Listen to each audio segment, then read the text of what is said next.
Going. All right, let's do it. So, I'm here with Darren Criss of a Harry Potter musical and a Harry Potter sequel. How are you? All right, I'm cool. I'm very happy. I'm enjoying this awesome festival in my hometown, and you know, I got to join my brother play, and there is this amazing band. So I'm very, very happy. This is like my stomping grounds. I grew up here, literally, in San Francisco Park, Golden Gate Park. So life is good.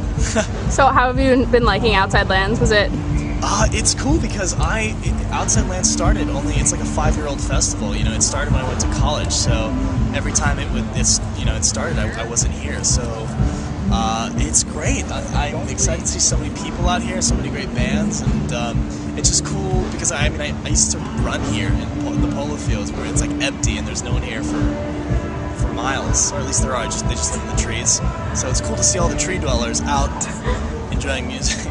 So yeah, it's awesome. I'm really, really, really enjoying Outside Lands. It's really a positive thing for the city, I think. So yeah. So you went to Michigan for college, right? I went to the University of Michigan.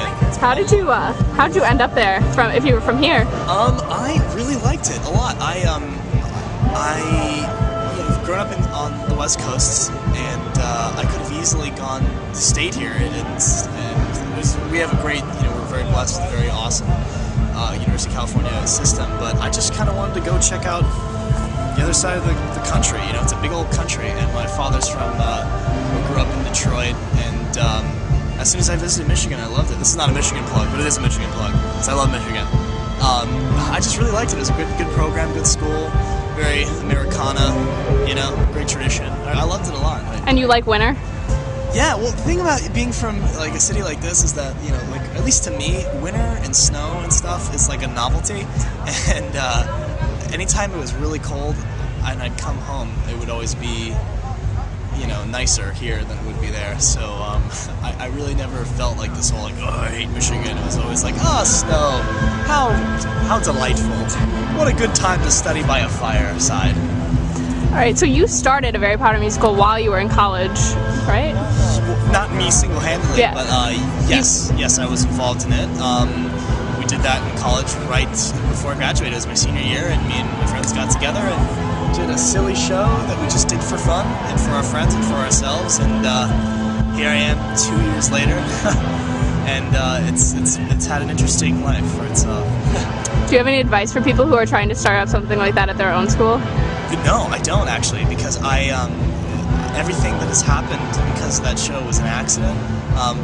Any kind of doors that have opened from that show or anything that has been really exciting for us, we fell ass backwards into.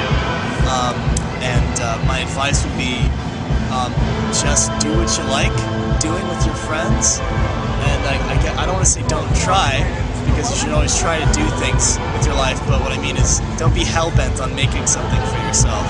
Just make something, and then I don't let the cards fall where they may. I mean, that's kind of very botched advice, simply because I'm very, very, very, very times infinity fortunate. Anything that's happened from that show was an accident. I wish I could say we were smart when we did. Well, we were kind of smart, but we were wise enough that we planned all of this, you know, that we wanted to make this an opportunity. It was just for fun, and that's what it's always been about. And it's just about having fun with your friends and just doing what you love to do. And so my advice is just, you know, stick to your friends, love what you do, love who you are, and you know, just go with that, I guess. Solid advice. You could always be a guidance counselor one day. That was that was pretty good. I was a camp counselor. Was that good? Were you a camp counselor? Where did you counsel? I was a camp counselor at CYO camp up in Northern California, in Guerneville, Occidental area, small town. Yeah, I was a camp counselor for, you know, canoeing, camping, fireside songs, and lanyards, etc. One of those. Did you hate your campers? Or did you hate your campers, or did you like them? I love my campers. Really? Of course, I had my days. You had your moments. Of course, but that's only natural. I'm not so sure they like me, but I was a pretty wacky camp counselor. I love working with kids. Do you have any stories? Any stories? I miss camp. I really, really, really like going, because I was never a camper, so I like vicariously lived with the campers. It's always, I guess it's really good prep to being a parent, because I have to pretend like the stuff that the kids are doing that I know is wrong, I have to pretend like they're a bad thing.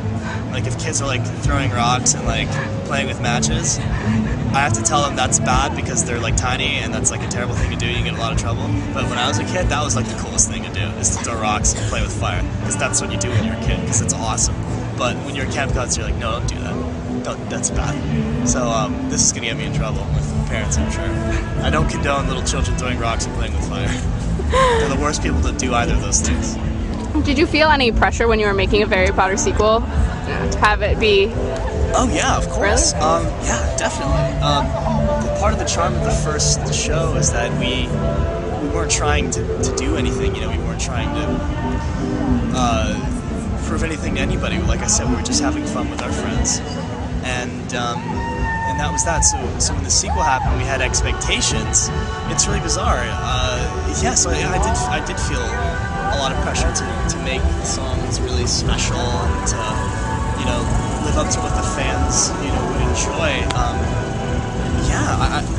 To answer your question, if you haven't noticed, I'm a ranter, I ramble. So to answer your very simple question, yes, there was a lot of pressure, and I hope it works out. I hope people enjoyed it. Okay, so now I have some fan questions. Okay. Are you ready for these? Yes. We'll start out with, what is your favorite color? It depends. I like color combinations. I always wear my pink sunglasses. I love these. I think purple is a great color by itself because it's the color of creativity and Roman nobility. Not like I'm not a Roman noble, so that doesn't really apply to me, but creativity. I like orange and blue together, but I would never wear them. And I think green is great for the planet. If you could only, this is an extension of that question, if you could only see the world in shades of one color, which would you choose?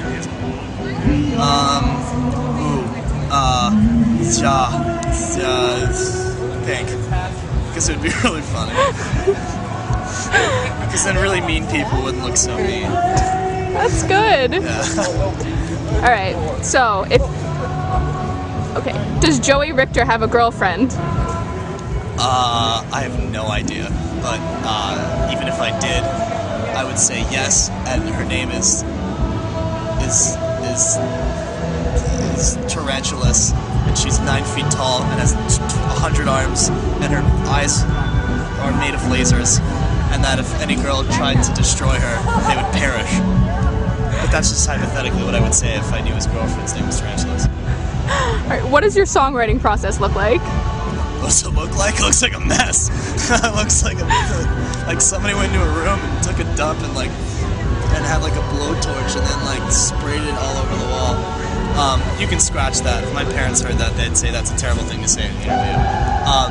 But that doesn't change the fact that's what my songwriting process looks like. I don't know, it's tough. I mean, when you write music for musicals, there's a dramatic context, and you have sort of a lead-in as to what you're writing. Like, this song is just for this person, this moment. There's a lot of ingredients that are kind of there for you, and you kind of just add water and kind of stir, and you really kind of can play with what's already given you.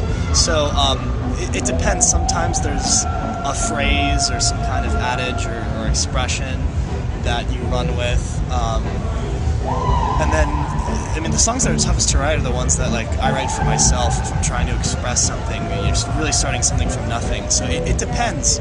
Sometimes it starts with just a line, like of dialogue or a lyric, and then you build upon that, or it starts with like a riff. So it has a lot. Like I said, if you can't tell from my answer, it's a pretty chaotic mess, and it's stuff that's all over the place that I have to sort of glue together and piece together into some kind of, you know, cohesive thing.